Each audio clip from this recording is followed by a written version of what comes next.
low vision, or have another print disability which makes reading, holding a book, or turning a page difficult or impossible. The content is copyrighted by the respective publishers. For more information, please visit us on the web at nfradioreading.org. Happy New Year. Hello, this is Marge Lauber, and for the next hour, I'll be reading from the current issues of the Dunkirk Observer and the Niagara Frontier Radio Reading Service. Now, the first one we're going to read is from Tuesday, December 30th. And Silver Creek agrees to lease with the fire district. So in Silver Creek, for the next 2 years, the Silver Creek Fire Department is not going anywhere.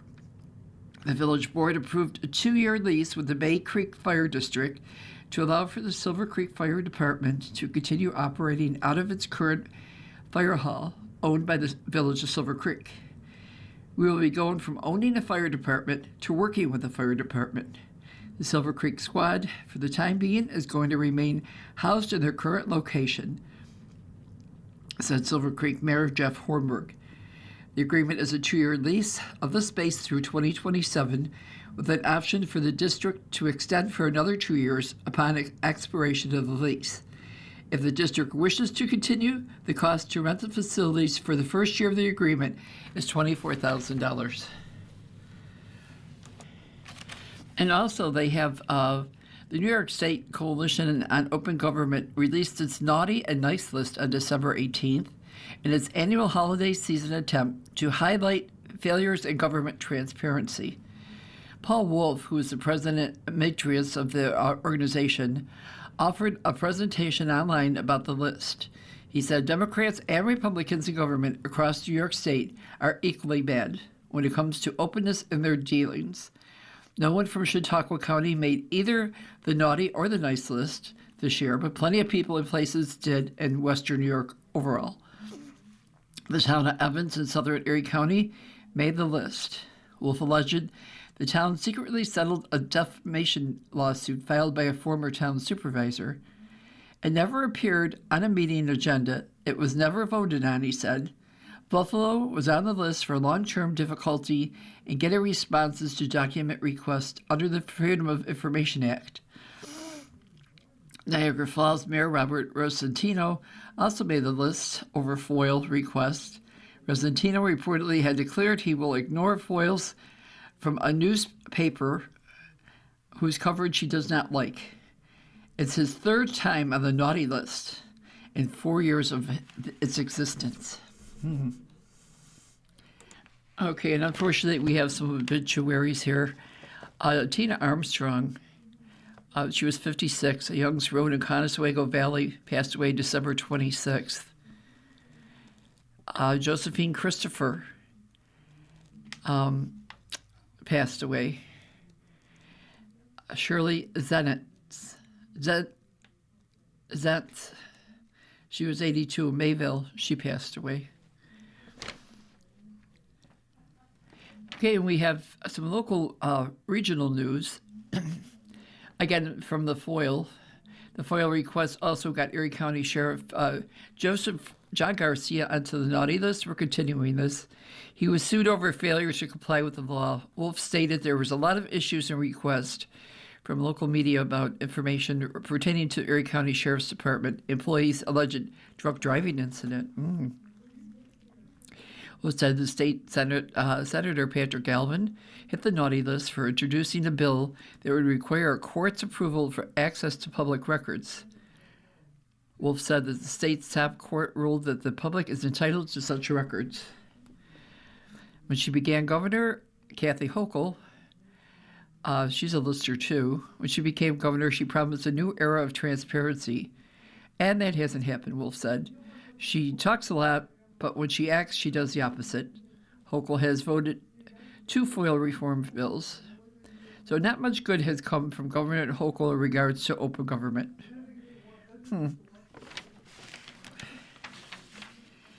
Okay, in the next issue, the same issue, but the next article, the Climber principal reports on courses required in the next 2 years. So in Climber, as the current year draws to a close, the current school year continues on, but Climber's building principal Brianne Fideli is already looking forward to some items to prepare for next school year, including the beginning of getting scheduling ready and a new course that the school will be required to implement.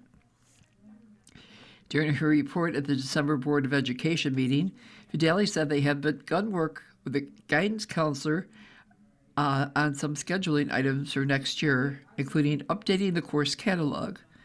Letters will be going out to homes around January on the process so the guidance counselor can begin meeting with students. Something new that we have to incorporate, we have a financial literature course that is required to be implemented starting next school year, Fideli said. From my understanding, students need to have taken the course by the end of their middle school band and 7th grade through 12th grade. Fideli said they are working to phase that into student schedules for next year, probably aiming to do that for junior and senior students that their schedules have a little bit more flexibility. The course is similar to one of the schools already doing called Business Math, and Fideli said she believed it would be looking at things like loans. I don't think it's going to be a stretch for us to do it, but it's just a matter of how we build this into what we're doing and making sure no one is slipping through the cracks, Fideli said. A second required course that is set to be implemented in 2 years is climate education, which students have to begin learning in kindergarten through 4th grade. So, 2 new things coming down the pipe that we're going to have to do, Fideli said. We teach science, so I feel like we already do that, but whatever, we will roll with it, and we'll make sure that we've got it on. Fideli also included in her report that it's budget season, and they're beginning to work on that for next year, and that the school is done with all of their fall time drills for the season, such as fire and lockdown drills, until the weather permits. And the last news, let's see. There was a Westfield man, Sean Sattel, who was charged with 2 counts of menacing a police officer on Christmas Eve. Westfield police reported about 7:25 p.m. on Wednesday, patrols were dispatched to 7378 Route 20 in the town of Westfield for a reported domestic dispute. After the initial investigation, Sean Sattelli, 38, began arguing and went inside the residence. When patrols were able to make contact with Sinelli again, he was standing in the foyer area with a long gun-style rifle in an aggressive manner. Patrols retreated from the doorway to cover, where numerous verbal commands were given. Sinelli did eventually comply with commands and was taken into custody without further incident. Well, so they need foster parents in Chautauqua County. In Mayville, the Chautauqua County Department of Mental Hygiene and Social Services is seeking compassionate individuals and families to become foster parents and help provide safe, supportive homes for children in our community. Through the department's home finding team, prospective foster parents receive guidance and support as they explore opening their hearts and homes to children who may not have their basic needs met or a safe place to call home. Foster parents play a critical role by providing temporary, stable, and nurturing care for children who are placed in foster care and remain in custody of the department. Currently, Chautauqua County has approximately 45 traditional non-kinship foster homes. Many of these homes are full, and the need continues to grow as nearly 100 children are presently in the county's care. Children in foster care range from infancy through age 18 and may have medical, physical, or emotional needs. They come from all racial and ethnic backgrounds and may be placed individually or as part of a sibling group. To help community members learn more about becoming a foster parent, the department will host an informational session on Thursday, January 15th, beginning at 5:30 p.m. at the South County Office Building at 110 East 4th Street in Jamestown. Please use the front employee entrance at East 4th Street and proceed up the stairs. A virtual option will also be available. Now we'll move on to, let's see, this is Wednesday, December 31st and Thursday, January 1st issue. So officials are seeking less travel as more snow's on the way. So first it was the high winds then came the snow, just as expected before the New Year's holiday. According to the National Weather Service on Monday, these totals were reported. And Jamestown had 4.5 inches, Mayville 4.3 inches, Faulkner 4.5 inches, Randolph 4 inches, Bemis Point 3 inches, Cassadaga 2.8 inches, Perrysburg 6 inches, and Silver Creek 9 inches. More was on the way. Due to blowing and drifting snow, whiteout conditions are occurring, with visibility reduced to near zero at times. And that was on New Year's Eve, I believe. So, annual first day hike is Thursday, so Imagine Forestville is ready to celebrate the new year with a long-standing tradition, and anyone's welcome to bundle up and hit the trail. Okay, and that was last week. Unfortunately, we also have some deaths to report here in this issue. Mary Seibert, who was 93 of Silver Creek, passed away on March 13th, 2025. March 13th, okay. Josephine Christopher had passed away. She was 104 from Fredonia. Good for her. Jack LeBaron Sr., 85. He lived in Florida, but did live in Fredonia.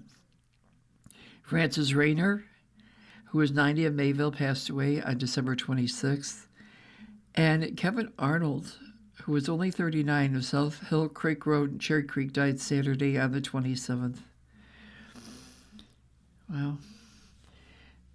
Okay, so there's all kinds of stuff going on here. Let's see what our next thing could be. In our local and regional news, retiring Roger Tory Peterson Institute CEO reflects on years in his position. So as Arthur Pearson's time as Chief Executive Officer of the Roger Tory Peterson Institute comes to an end, Pearson is looking back on his time in the position fondly while looking forward to his retirement and the future of RTPI. It's really bittersweet, Pearson said. I've had a wonderful time in the last few years, and I've been in this position. We have a great staff and board and have many great accomplishments. I've had a great time, and the RTPI has a great vision moving forward. The organization is in a good place to welcome a new leader that can help build on our success and take the organization in a new leap going forward. Pearson began his tenure as CEO in March of 2020, right at the beginning of the COVID-19 epidemic. So Pearson noted right off the bat that his first order of business was helping the organization to navigate that, along with also dealing with an accidental electrical fire at that time as well. Other notable items during his time at the RTPI included developing a new strategic plan to help them realize the Institute's potential as an educational museum, launching their significant annual exhibit, Art and Matters of the Planet. It helps to honor Roger Tory Peterson's legacy and nurture the next generation of natural artists, and launching other new programs such as the Summer Soiree, Roger's Bird Day Bash Music Festival, the Plain Air Festival, and the Holidays at the Lodge event. Most recently, the RTPI also created a large mural downtown to honor Roger Tory Peterson, or as Pearson put it, celebrating a hometown kid who did good. So we have some area police things that have been happening, and this was, like I said, December 31st, January 1st issue. So in Collins at approximately 10:20 a.m. on Tuesday, troopers out of the Collins barracks responded to a possible shooting incident at 3625 Edgewood Drive. A preliminary investigation still ongoing, and the State Police Special Operations Response Team, Bureau of Criminal Investigation, and the Erie County Sheriff's Department are on the scene. The area has been evacuated for safety. Police said there is no public threat outside this area.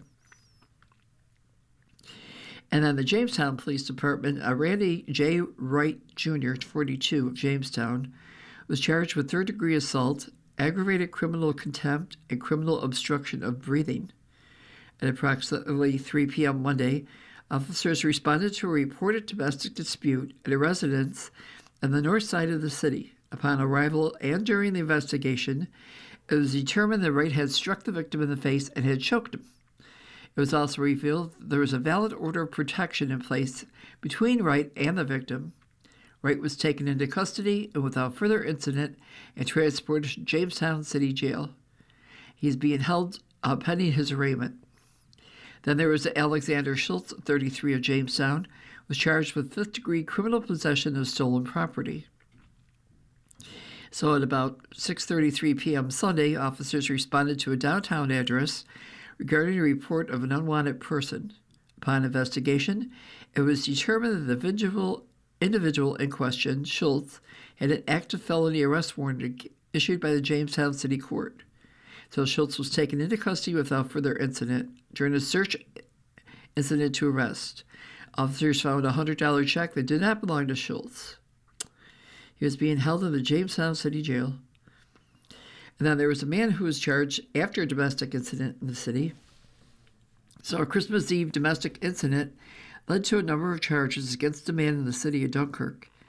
City police reported Monday that at 12:54 a.m., December 24th, they responded to an address on Lincoln Avenue for a report of a dispute with the suspect in possession of a knife. An investigation determined that Joshua Sanchez, no age given, allegedly attacked 2 adult females and a 9-year-old juvenile. During the course of the incident, he also prevented the victims from leaving the residence. Sanchez fled the scene prior to officers' arrival, and a search of the area located Sanchez in a nearby backyard where he then fled from patrol. After a brief foot pursuit, Sanchez was taken into custody. Sanchez was transported to Dunkirk Police Headquarters and charged with 3 counts of second-degree harassment, endangering the welfare of a child, resisting arrest, second-degree obstruction of governmental administration, first-degree criminal contempt, and unlawful imprisonment. Sanchez was arraigned in Dunkirk City Court and remanded to the county jail.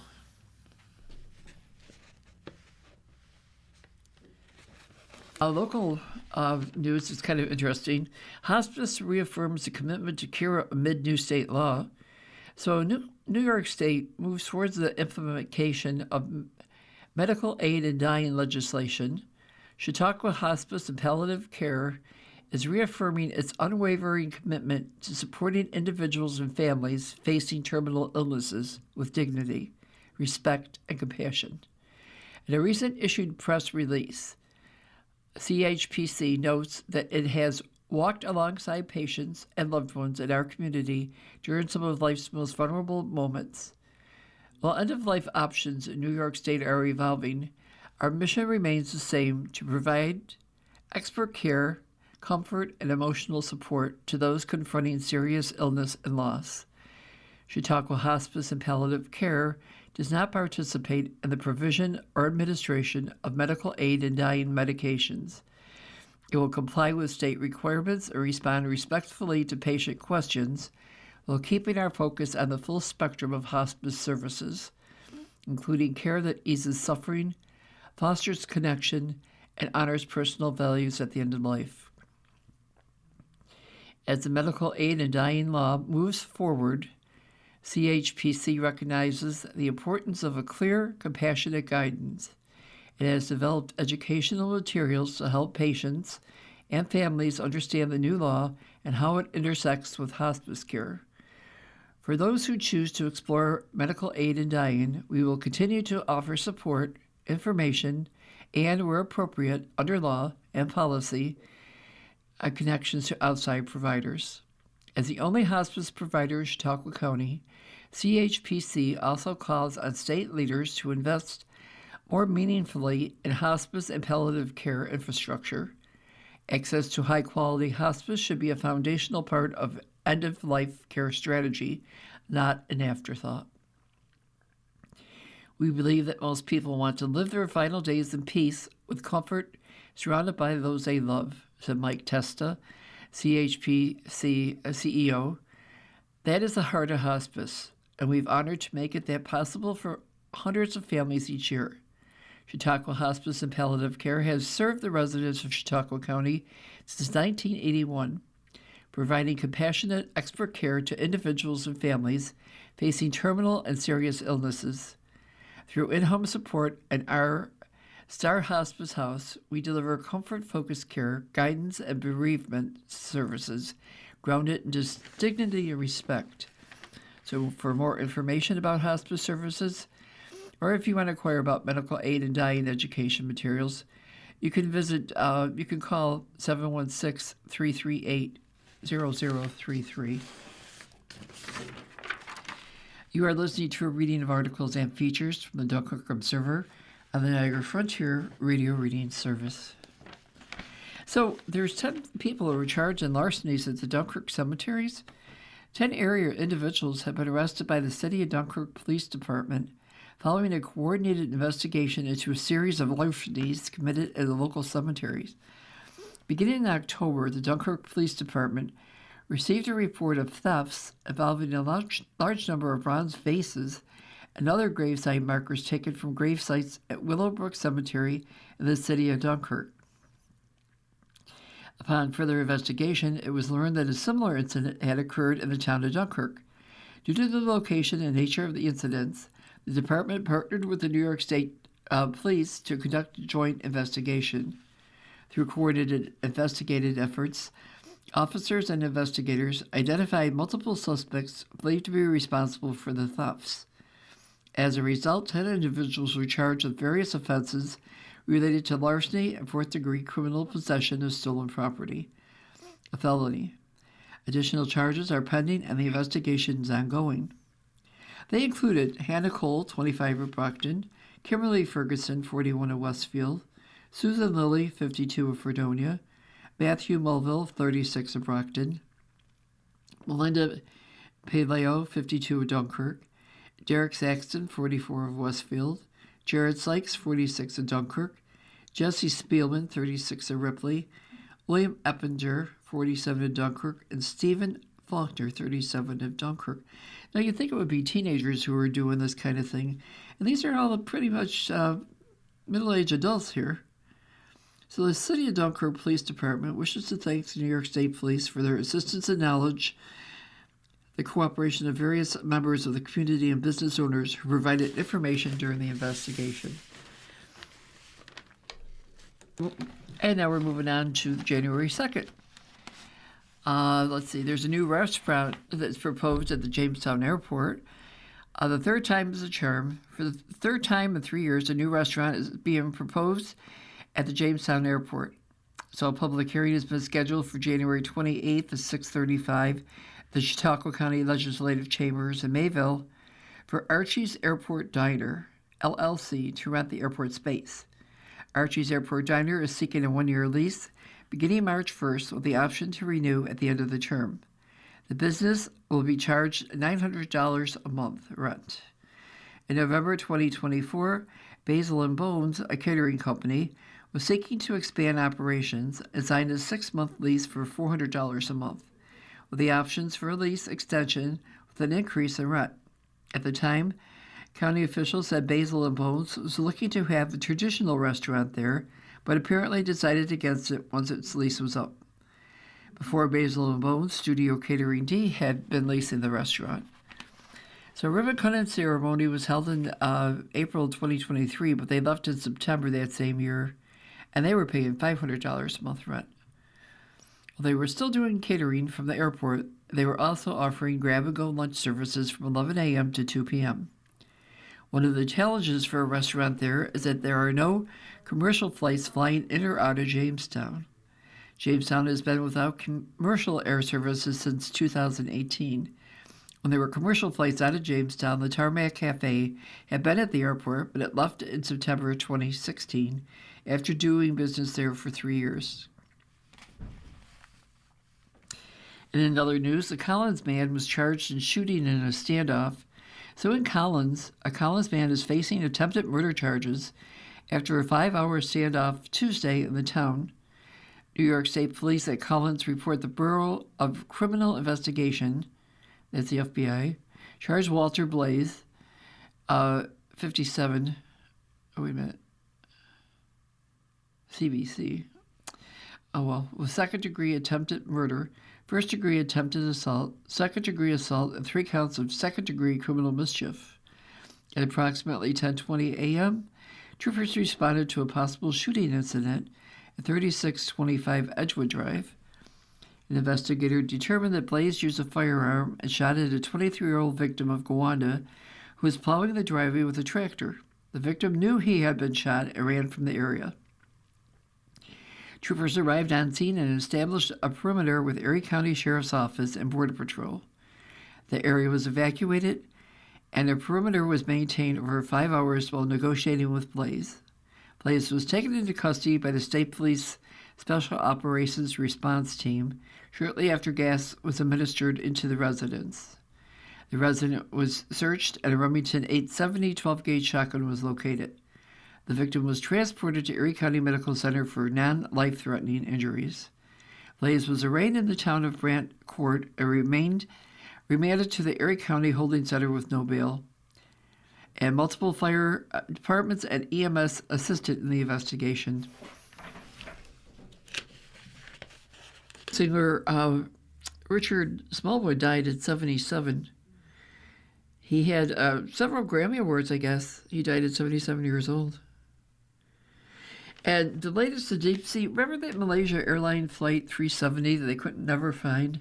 Well, the latest deep sea search for missing gets underway. So in Hanoi, Vietnam, a deep sea search for Malaysia Airlines Flight 370 began in the Indian Ocean on Wednesday, reviving efforts to solve one of aviation's greatest mysteries more than a decade after the jet vanished with 239 people on board. Malaysia's Transport Ministry said Wednesday that a special search vessel, the Amanda 8605, arrived at a designated search area with 2 autonomous underwater vehicles. The location of the search area was not disclosed in the statement.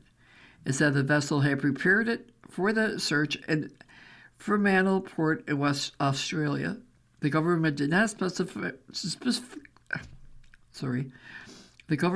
specifically mention Ocean Infinity, the company that helmed a previous search and had long been slated to lead the new one. But the craft that the government specified by number has been widely identified maritime and aviation websites as belonging to Ocean Infinity. Earlier in December, the Malaysian government said that the Texas-based marine robotics firm would begin searching targeted areas on the seabed under a renewed no-find, no-fee agreement. Ocean Infinity has confirmed it was resuming the search for MH370, but refused to comment further, citing the important and sensitive nature of the operation.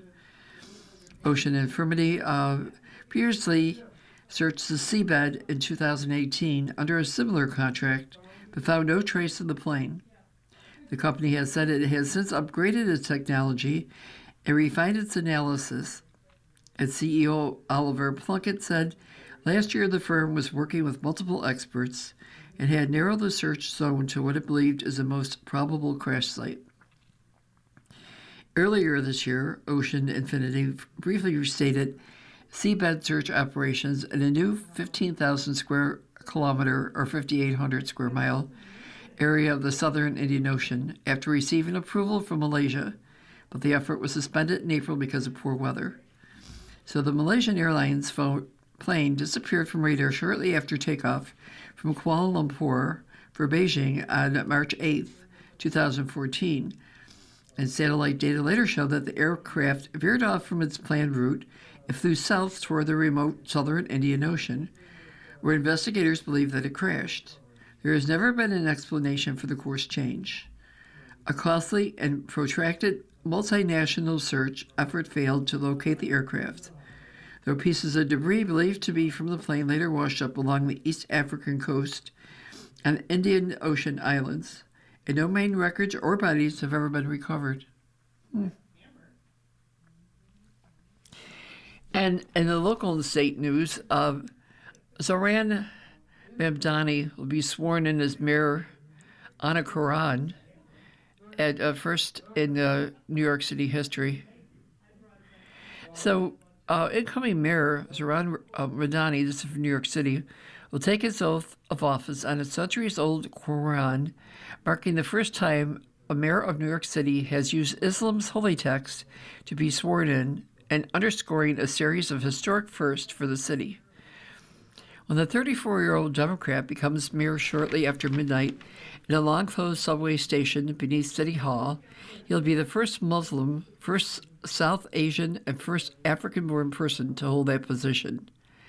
These milestones, as well as the historical Quran he will use for the ceremony, reflect the long-standing and vibrant Muslim population in the nation's most populous city, according to a scholar who helped Mamdani's wife, Rema Duwaje, select one of its books. Most of Mamdani's predecessors were sworn in a Bible, although the oath to uphold the federal, state, and city constitutions does not require the use of any religious text.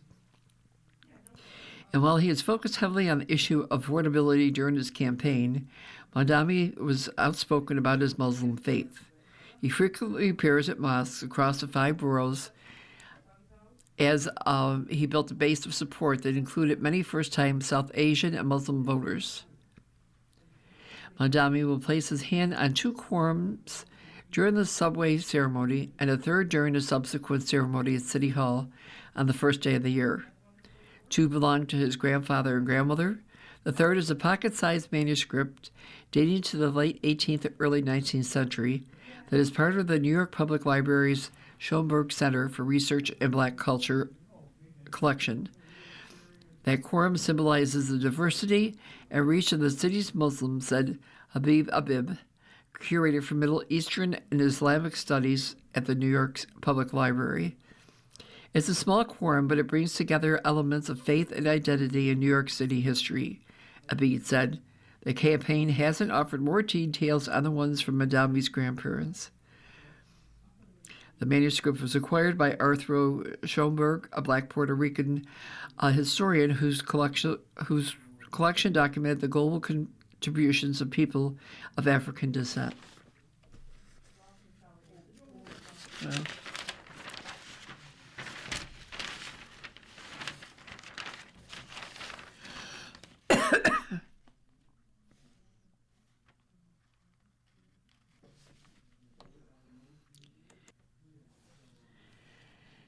So area officials are divided on capture of Venezuelan president. State and area representatives are responding to the capture of the Venezuelan president and the U.S. takeover of the South American country. On Saturday, the U.S.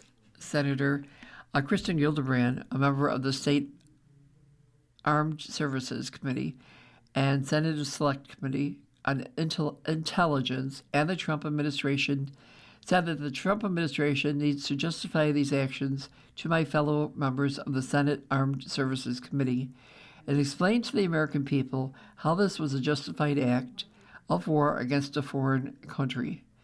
After repeatedly telling me and my colleagues that it was not seeking to do so, the administration must also explain why they will carry out this military operation to perform regime changes without authorization by Congress, and how the United States is trying to run Venezuela indefinitely without putting our service members in harm's way.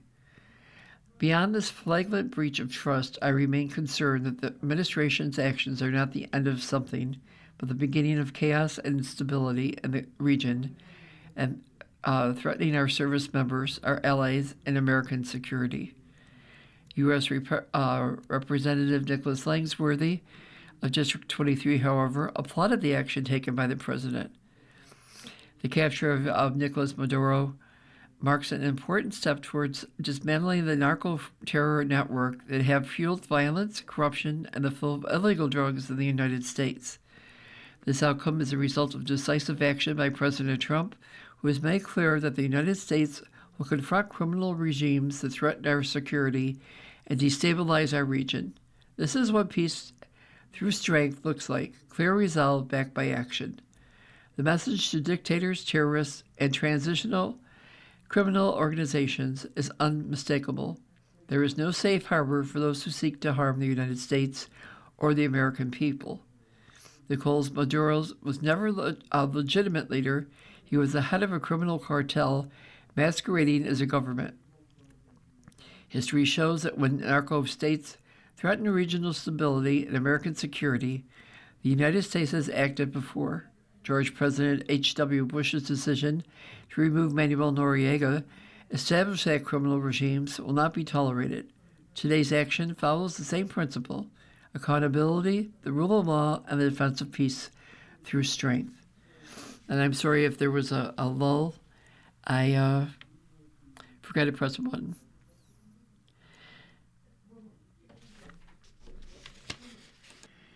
In this January 5th issue, there are some area police things that happened.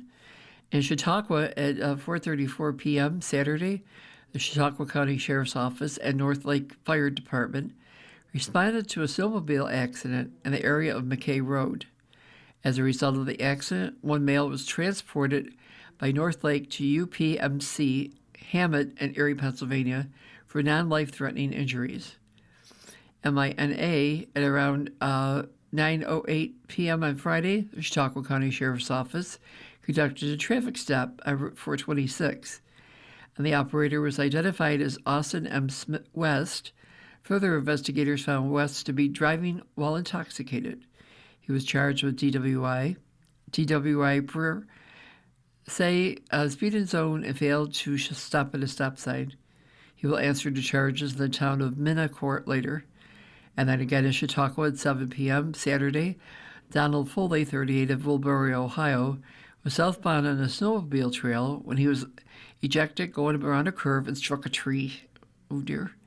He was transported to UPMC Hammett and Erie for treatments of injuries.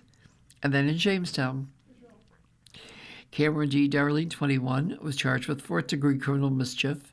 At around 11:46 p.m. Saturday, officers responded to a West Side address for a domestic dispute, and through an investigation, it was found that Darling took her cell phone from the victim, preventing them from calling the police during an altercation.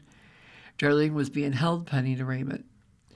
And then there was a Ralph Patterson III, who was 45 of Jamestown, was charged with first-degree criminal contempt on a prior conviction.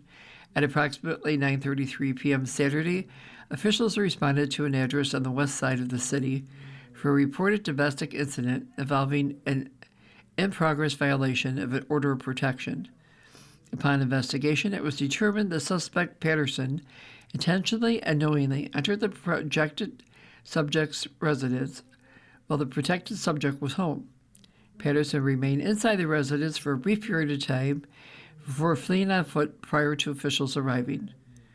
Officers conducted a canvass of the surrounding area and located Patterson a short distance away from the residence. Patterson was taken into custody without incident. Patterson was transported to the Jamestown City Jail without incident, where he was held pending arraignment. And then there was a Wendy Merle, 49 in Jamestown, and she was charged with petty larceny. So at about 9:24 p.m. Friday, officers responded to a report of shoplifting at the Tops Fairley Market, located on Foote Avenue. During the investigation, it was determined that Merle had concealed $59.52 worth of merchandise on her person and left the store without paying. Merle was taken into custody without incident and transported to Jamestown City Jail. So she was subsequently released to return to court later on. Then there were three who faced drug charges after a traffic stop. 3 Jamestown residents are facing drug charges after a traffic stop early Friday. So around midnight, officials from the Jamestown Police Department observed a moving violation on the southeast side of the city. Through an investigation, it was found that Taylor S. Hernandez, 31, was in possession of 67.9 grams of methamphetamine and 42.7 grams of fentanyl. It was also discovered that Bradley M. McKay, 31, was in possession of 40 grams of methamphetamine and a quantity of fentanyl. The operators of the vehicle, Zachary C. Clark, 57, was found to be in possession of 10 grams of methamphetamine. Each subject was arrested and transported to Jamestown City Jail, where they were held pending arraignment. Hernandez was charged with felony second-degree criminal possession of a controlled substance and 2 counts of felony third-degree criminal possession of a controlled substance. McKay was charged with 2 counts of third and seventh-degree criminal possessions of a controlled substance.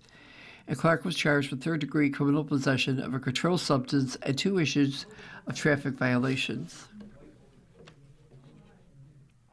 And then there's some things that are coming up. Let's see. Today is Thursday the 8th. So today we have a knitting group at Trinity Episcopal Church at 11 o'clock. Patterson Library presents a book talk at 4 p.m. Dunkirk Elks has bingo today. Doors open at 5 and starts at 7. There's an Al-Anon group meeting, Harvest Chapel, Free Methodist Church.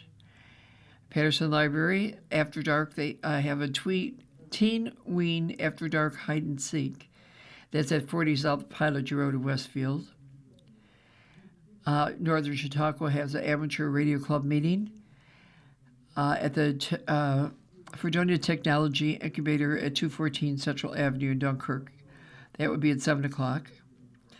Lakeshore Center for the Arts have an open mic session.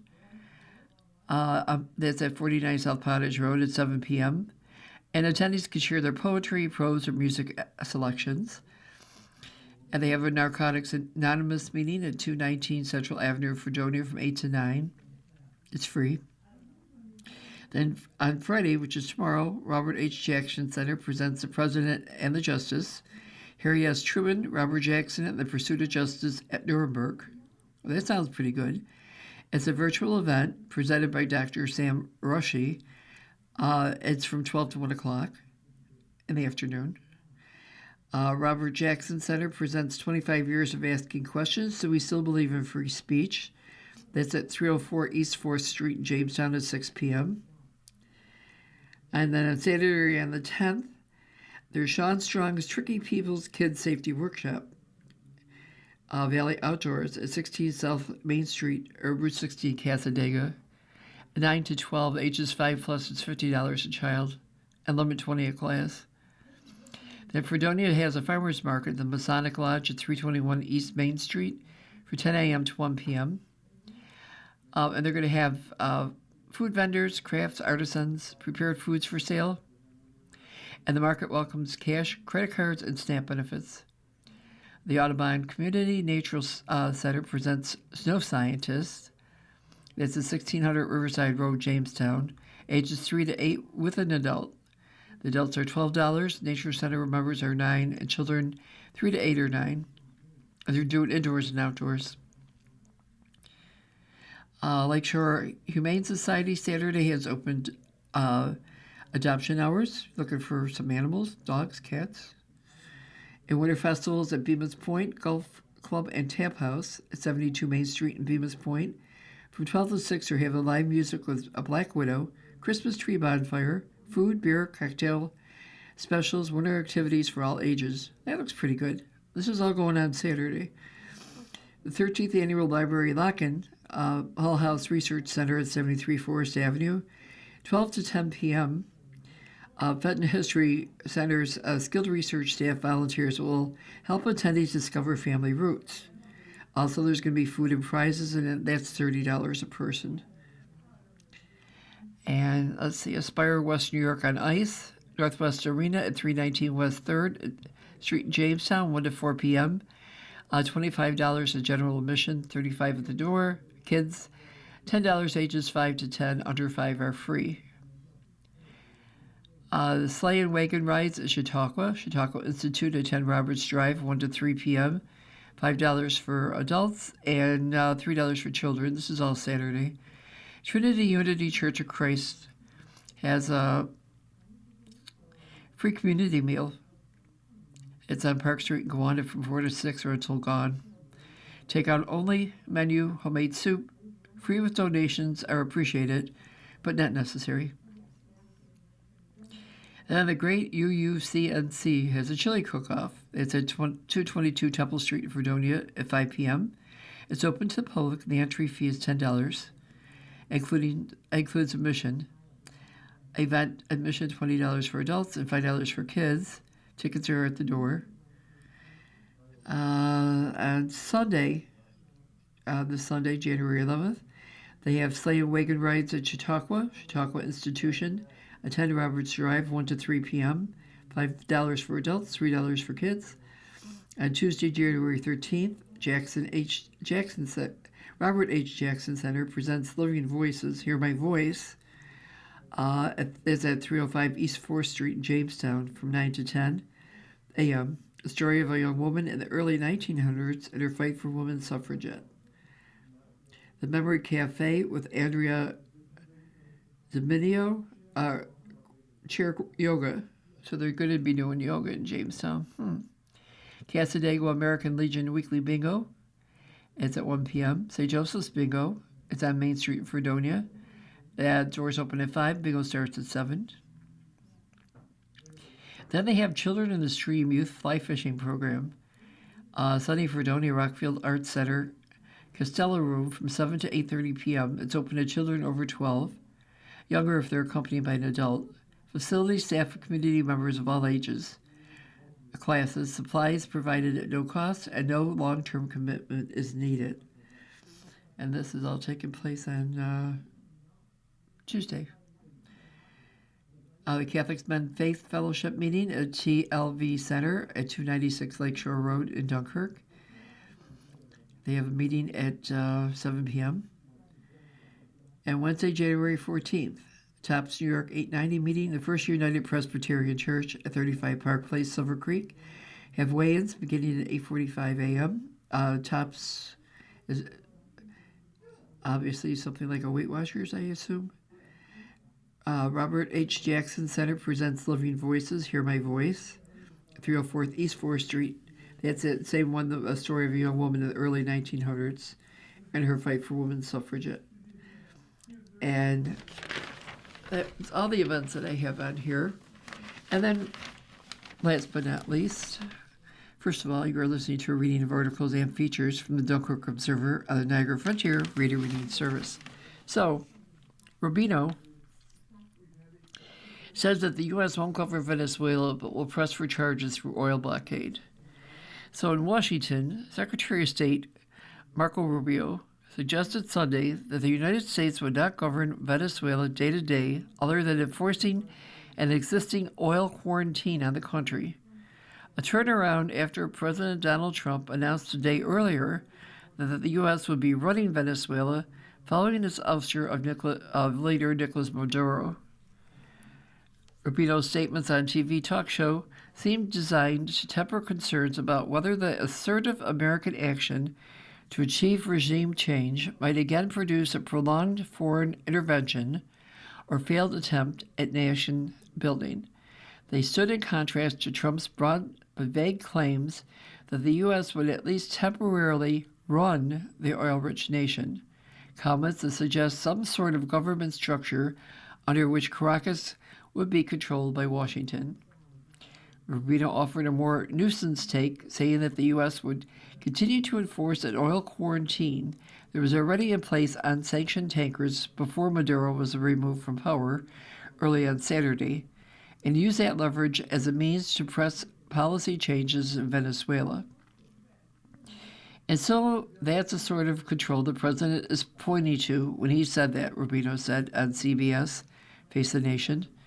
We continue with that quarantine, and we expect to see that there will be changes, not just in the way the oil industry is run for the benefit of the people, but also so they stop the drug trafficking.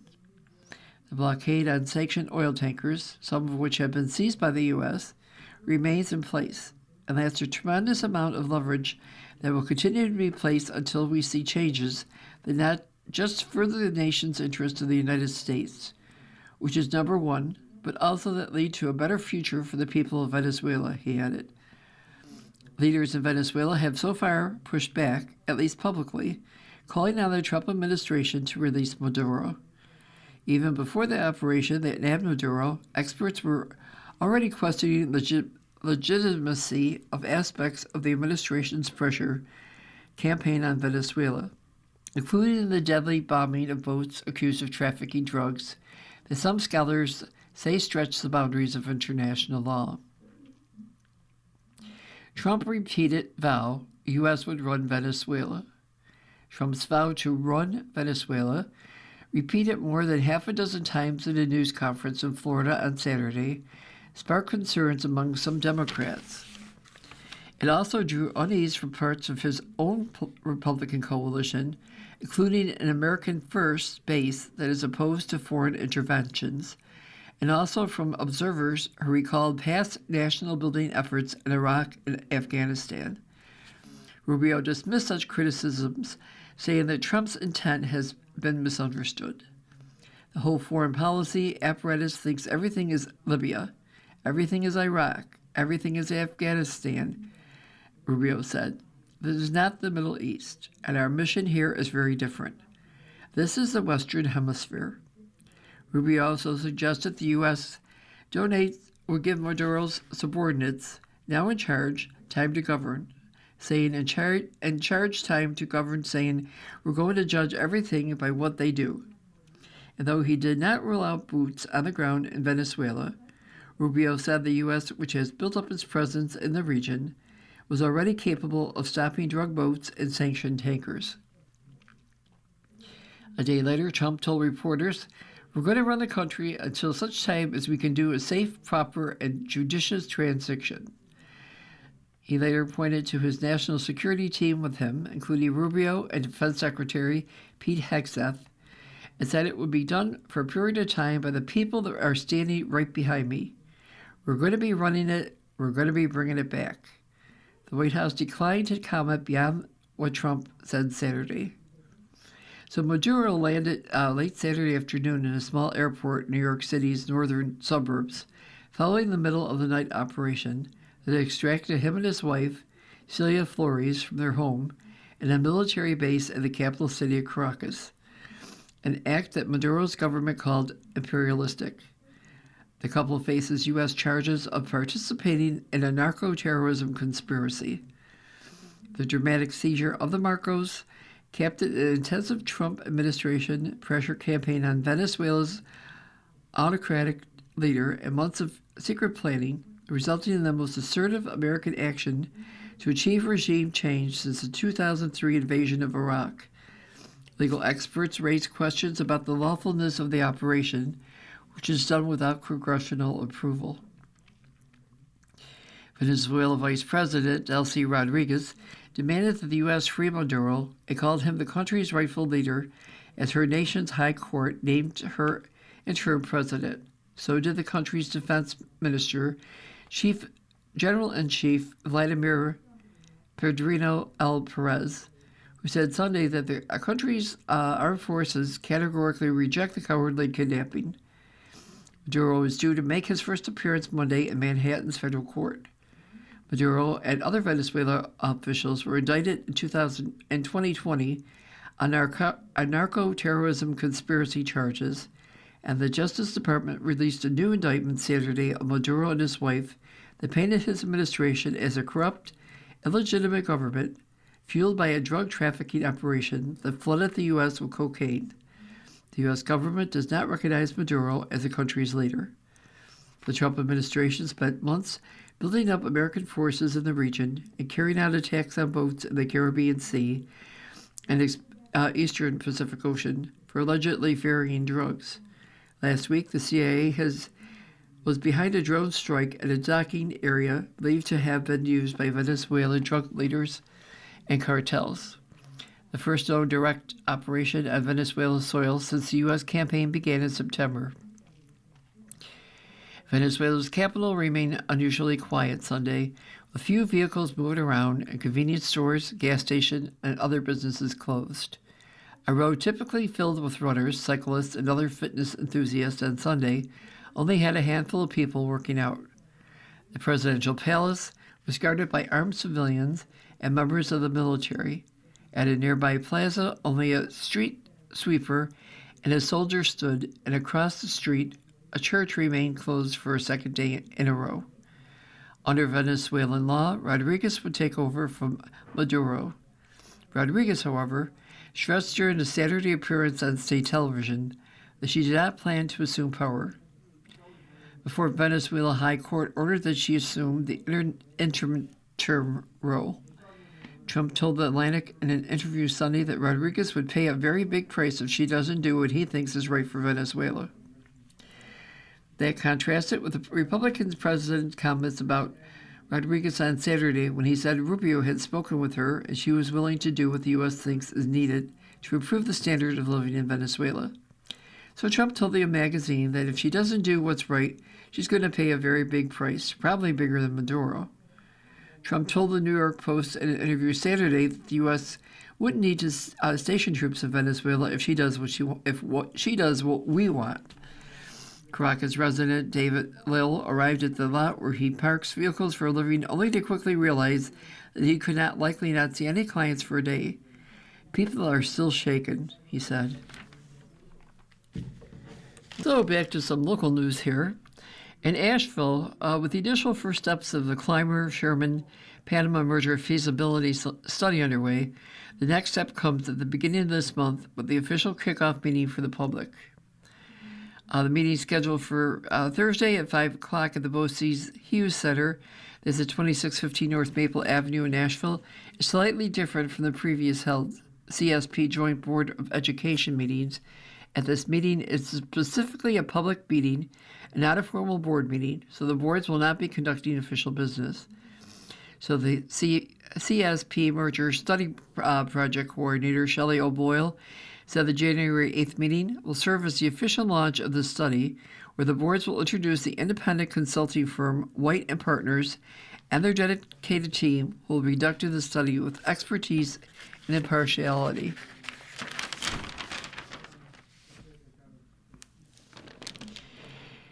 Additionally, White & Partners are provided a comprehensive overview of the study and what it will deliver, O'Boyle said. The public will walk away with an understanding of the 7 areas that the study will analyze and timeline on the study progress. People should be interested both in the study and coming to the meeting, O'Boyle said, as the merger feasibility study focuses on the future quantity of education for the students and the future fiscal impact on their communities. The study is set to objectively analyze the potential benefits and challenges of combining school districts, providing data to school boards and communities on financial stability, improved educational opportunities like advanced courses, special education, facility use, transportation, and tax impacts, ultimately guiding the decision on whether a merger is viable and beneficial for students and taxpayers. So in Sherman Central School District Board of Education members learned that they're meeting in December that the district is currently the only one in the area without either a school resource officer or a school safety advisor. So the district superintendent, Carrie Yohe, told the board that there are 3 options open to the district. The first option should be a full-time SRO through Chautauqua County at an estimated cost of $120,000, she said. Yohe noted that Panama has chosen this option. Yohe told board members that Clymer and Chautauqua Lake have opted to have school safety advisors. This is a civil service position where an individual needs to have 60 semester credit hours in criminal justice, law enforcement administration, or related fields, and 5 years of paid full-time experience in law enforcement, she said. The contract would be directly with the district, providing the district with more control over the salary compared to an SRO arrangement, she added.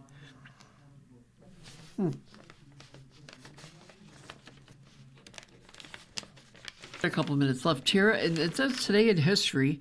So today is Monday, January 5th, the 5th day of 2026. There's about 360 days left in the year. So on January 5th, 1933, construction began on the Golden Gate Bridge, and the bridge was completed in May of 1937. Also on this date, in 1896, an Austrian newspaper reported the discovery by German physicist Wilhelm Röntgen of a new type of radiation that came to be called X-ray. In 1925, Democrat Nellie Taylor Ross of Wyoming took office as America's first female governor. In 1953, Samuel Beckett's 2-act tragedy Waiting for Godot, considered a classic of the theater of the absurd, premiered in Paris. In 1957, Dwight David Eisenhower proposed assistance to countries to help them resist communist aggression in what became known as the Eisenhower Doctrine. In 1972, President Richard Nixon announced the Space Shuttle program, directing NASA to produce a reusable vehicle that would boost manned space exploration.